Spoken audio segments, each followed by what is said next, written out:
अस्सलाम वालेकुम दोस्तों, आप देख रहे हैं लिंक टेडी और मैं हाज़िर हुआ हूँ एक नई वीडियो लेकर।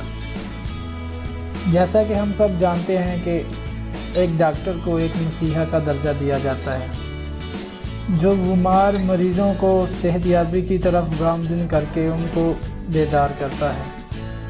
लेकिन अमेरिका में एक डॉक्टर ऐसा भी है जो रक्स के लिए बच्चों को इलाज करता है। टोनी एडकंस नामी इस डॉक्टर को अब डांसिंग डॉक्टर के नाम से जाना जाता है।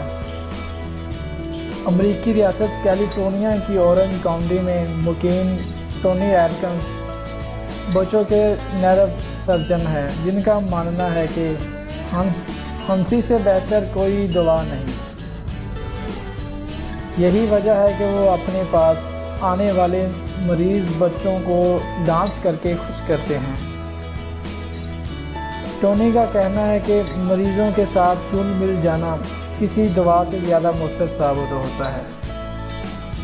उनका मज़ीद कहना है कि डांस करने से हॉस्पिटल के माहौल में भी मुस्बत तब्दीली आती है और वो अपने इस तरीके इलाज से काफ़ी मशहूर हो चुके हैं। वीडियो को लाइक करें, शेयर करें और ऐसी मज़ीद वीडियो के लिए हमारा चैनल सब्सक्राइब करें। शुक्रिया।